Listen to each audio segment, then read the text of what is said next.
Hi అండి, నమస్తే. Welcome to Shreshta kitchen.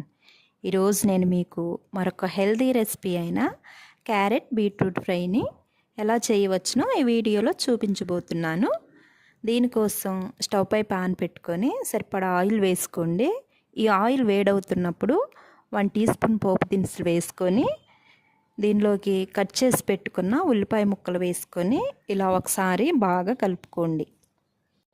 దీనిలోకి సన్నగా కట్ చేసి పెట్టుకున్న క్యారెట్ బీట్రూట్ ముక్కలను కూడా వేసుకొని ఇప్పుడే సాల్ట్ ఏమీ వేయకుండా అంతా ఒకసారి కలుపుకోండి.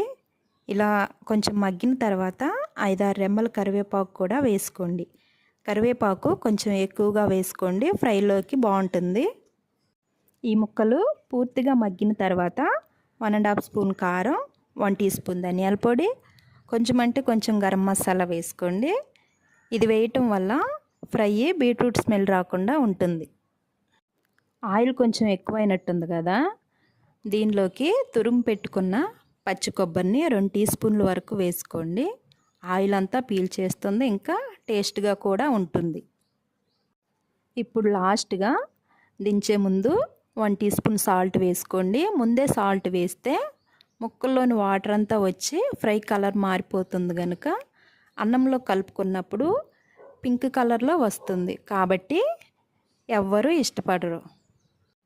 ఫైనల్గా 1/2 టీ స్పూన్ పసుపు వేసి అంతా కలిసేలా బాగా కలుపుకోండి.